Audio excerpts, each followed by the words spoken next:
We were told this was the ultimate way to see the Odyssey 1.43:1 70mm IMAX film. But for those of us who went to see the Odyssey on 35mm film, it was almost a different version. They gave us less.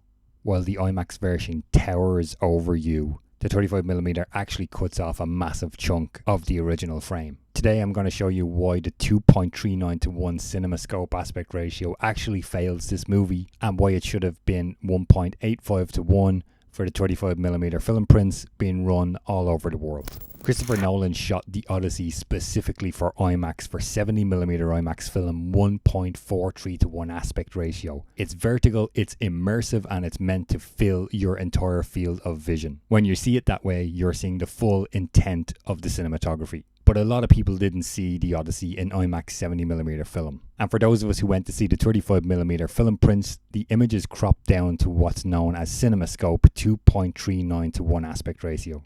It's very wide and it's often known as very cinematic. But here's the catch. Because the movie was shot so tall in the IMAX 70mm 1.43:1 aspect ratio, the Cinemascope 2.39:1 aspect ratio actually cuts off the top and bottom of the frame. Let's take a look at the aspect ratio that's known as flat 1.85:1. It's taller than Cinemascope, and if the 35mm film prints had been in the 1.85:1 aspect ratio, audiences would have seen significantly more picture height. You'd get closer to that IMAX look and feel in a regular cinema.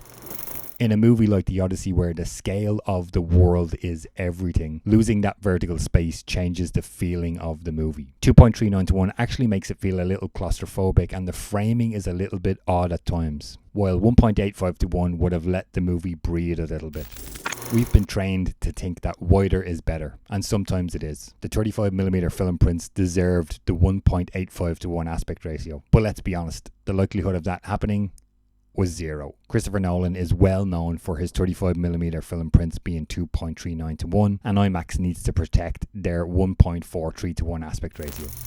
In the case of Nolan's epic The Odyssey, the 2.39:1 aspect ratio is actually the compromise for the 35mm film prints. The Odyssey deserved that extra height that the 1.85:1 would have given it. I'd love for you guys to jump in the comments down below. Let me know what aspect ratio you saw the Odyssey in, what format did you see it on, and are you happy with the overall look of the movie?